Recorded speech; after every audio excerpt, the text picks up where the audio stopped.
पहलगाम प्रकरण के बाद भारत पाकिस्तान के बीच युद्ध जैसे हालात के बावजूद बिहार में विधानसभा चुनाव के लिए सभी दल और गठबंधन युद्ध स्तर पर तैयारी में जुट रहे हैं। महागठबंधन कोऑर्डिनेशन कमेटी की लगातार बैठकें हो रही है। एनडीए में भाजपा और जेडीयू बड़े दल होने के कारण कभी अलग अलग तो कभी साथ साथ योजनाएं बना रहे हैं। जेडीयू के राष्ट्रीय अध्यक्ष और सूबे के सीएम नीतीश कुमार ने लगातार जेडीयू और भाजपा नेताओं के साथ 2 दिनों तक लगातार बैठकें की।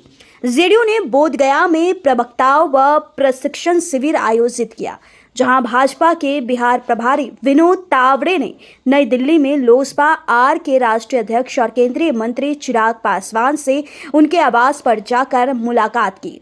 महागठबंधन समन्वय समिति की अगली बैठक 18 मई को प्रस्तावित है।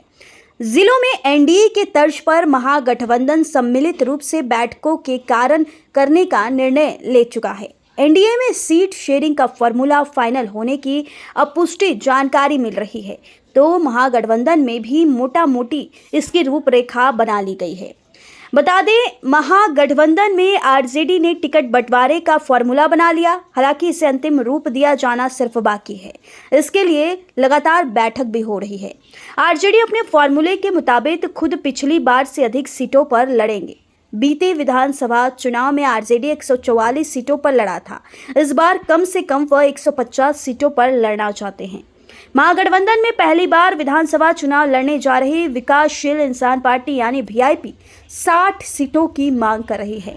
हालांकि आरजेडी के फॉर्मूलों के मुताबिक उसे 12 से 15 से अधिक सीट मिलने की संभावना नहीं है।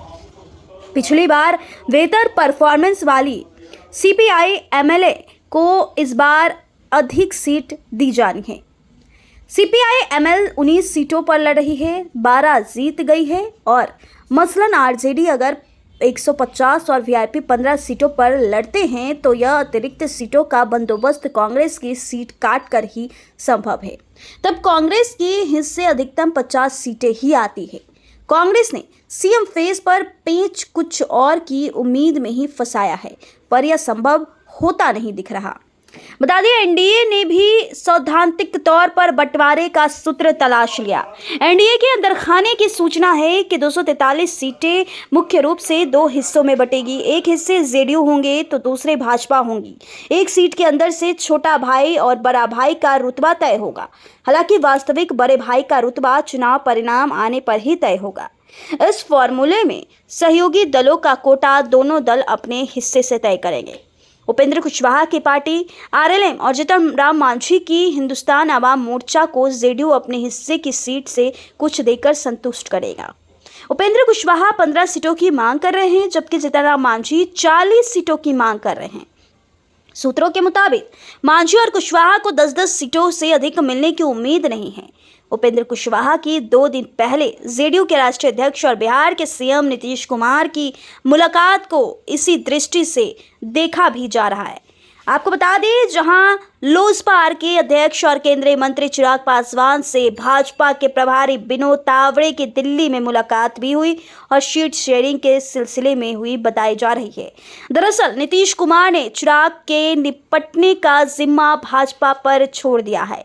चिराग के जिद्दी स्वभाव से नीतीश कुमार पहले से ही परिचित है।